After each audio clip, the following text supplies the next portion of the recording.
ಶಾಲಾ ಕಾಲೇಜುಗಳಲ್ಲಿ ಹಿಜಾಬ್ಗೆ ನಿನ್ನೆ ಸರ್ಕಾರ ಅವಕಾಶವನ್ನ ಮಾಡಿಕೊಟ್ಟು ಆದೇಶವನ್ನ ಹೊರಡಿಸಿದೆ. ಸರ್ಕಾರದ ಆದೇಶವನ್ನ ಸ್ವಾಗತಿಸಿದ್ದಾರೆ ಕಾನೂನು ಹೋರಾಟಗಾರ. 3 ವರ್ಷ ವಿಳಂಬ ಮಾಡಿಯಾದರೂ ಜ್ಞಾನೋದಯ ಆಯಿತಲ್ಲ, ಇದು ರಾಜ್ಯ ಸರ್ಕಾರದ ಕರ್ತವ್ಯ ಎಂದಿದ್ದಾರೆ ಕಾನೂನು ಹೋರಾಟಗಾರ ಹುಸೇನ್ ಕೊಡಿಬೆಂಗ್ರೆ. ಸರ್ಕಾರದ ಆದೇಶದಿಂದ ಸಮುದಾಯದ ವಿದ್ಯಾರ್ಥಿನಿಯರಿಗೆ ಅನುಕೂಲ ಆಗಿದೆ, ಮುಕ್ತವಾಗಿ ಶಿಕ್ಷಣ ಪಡೆಯುವುದಕ್ಕೆ ಅವಕಾಶ ಸಿಕ್ಕಂತಾಗಿದೆ ಅಂತ ಹೇಳಿ ನ್ಯೂಸ್ ಫಸ್ಟ್ಗೆ ಕಾನೂನು ಹೋರಾಟಗಾರ ಹುಸೇನ್ ಪ್ರತಿಕ್ರಿಯಿಸಿದ್ದಾರೆ. ಅವರನ್ನ ನಮ್ಮ ಪ್ರತಿನಿಧಿ ಮಾತನಾಡಿಸಿದ್ದಾರೆ, ನೋಡೋಣ. 21 ಡಿಸೆಂಬರ್ನಲ್ಲಿ ಉಡುಪಿಯಲ್ಲಿ ಹಿಜಾಬ್ ವಿವಾದ ಏನು ಶುರುವಾಗಿತ್ತು, ಇದು ರಾಷ್ಟ್ರ ಮಟ್ಟಕ್ಕೂ ತಲುಪಿತ್ತು. ಮತ್ತು ಆ ನಂತರದಲ್ಲಿ ಒಂದು ರೀತಿಯ ಸಂಘರ್ಷಗಳು, ಹಿಜಾಬ್ ಹಾಗೂ ಕೇಸರಿ ವರ್ಸಸ್ ಈ ಥರ ಸಂಘರ್ಷಗಳು ಬಹಳಷ್ಟು ಆಗಿತ್ತು, ಬಹಳಷ್ಟು ನೆನಪಿರ್ಬೋದು.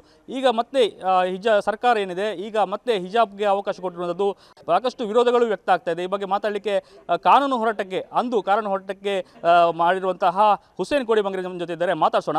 ಸರ್, ಒಂದಷ್ಟು ಕಾನೂನು ಹೋರಾಟ ಮಾಡಿದ್ರಿ, ಒಂದಷ್ಟು ವಿರೋಧಗಳು ಬಂದಿತ್ತು, ಈಗ ಸರ್ಕಾರ ತಮ್ಮ ಪರವಾಗಿ ಅಂದರೆ ಹಿಜಾಬ್ಗೆ ಅವಕಾಶ ಕೊಟ್ಟಿರುವಂಥದ್ದು ಏನು ಹೇಳ್ತೀರಿ ಈ ಸಂದರ್ಭದಲ್ಲಿ?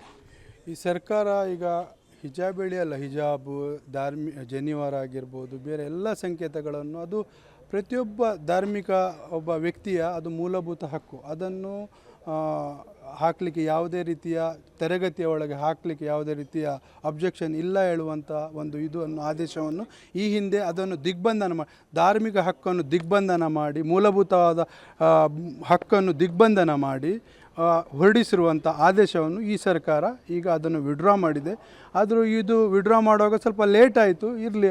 ಆದರೂ ಕೂಡ ಒಂದು ವಿದ್ಯಾರ್ಥಿನಿಯರಿಗೆ ಬಹಳ ಮುಕ್ತವಾಗಿ ಅವರು ಈ ಶಾಲಾ ಕಾಲೇಜುಗಳಲ್ಲಿ ಹೋಗಿ ತಮ್ಮ ವಿದ್ಯಾರ್ಜನೆಯನ್ನು ಮಾಡಲಿಕ್ಕೆ, ಮುಂದುವರಿಸಲಿಕ್ಕೆ ಒಂದು ಅವಕಾಶ ಮಾಡಿಕೊಟ್ಟಿದೆ ಈ ಸರ್ಕಾರ. ಹಾಗಾಗಿ ನಾವು ಈ ಸರ್ಕಾರಕ್ಕೆ ಕೃತಜ್ಞತೆಯನ್ನು ಕೊಡುವಂಥ ಅಗತ್ಯ ಇಲ್ಲ. ಯಾಕೇಳಿದರೆ ಇದು ಅವರ ಕರ್ತವ್ಯ. ಏಕೆಳಿದರೆ ಇವರು ಆಲ್ರೆಡಿ 3 ಇಯರ್ ಲೇಟ್ ಮಾಡಿದ್ದಾರೆ ಇವರು ಗೌರ್ಮೆಂಟ್ ಬಂದ ಮೇಲೆ. ಏಕೆಂದರೆ ಒಂದು ಮೂಲಭೂತ ಹಕ್ಕನ್ನು ವಂಚಿಸುವುದೇಳಿದರೆ ಅವರು ಸಂವಿಧಾನದೊಂದಿಗೆ ಮಾಡುವಂಥ ಒಂದು ತಾರತಮ್ಯ. ಹಾಗಾಗಿ ಈ ಒಂದು 3 ವರ್ಷಗಳ ನಂತರವೂ ಕೂಡ ಈಗ ಮಾಡಿದ್ದಾರೆ, ಅಷ್ಟಾದರೂ ಜ್ಞಾನೋದಯ ಆಯಿತು ಎನ್ನುವಂಥ ಒಂದು ಖುಷಿ ನಮ್ಮಲ್ಲಿದೆ. ಹಾಗಾಗಿ ಈ ಒಂದು ಆದೇಶವನ್ನು association for protection of civil rights ನಾವು ಆತ್ಮೀಯವಾಗಿ ಸ್ವಾಗತಿಸ್ತೇವೆ. ಮುಂದಿನ ನ್ಯೂಸ್ ಫಸ್ಟ್ ನಿರ್ಭೀತಿಯಿಂದ ನಿಮ್ಮ ಪರವಾಗಿ.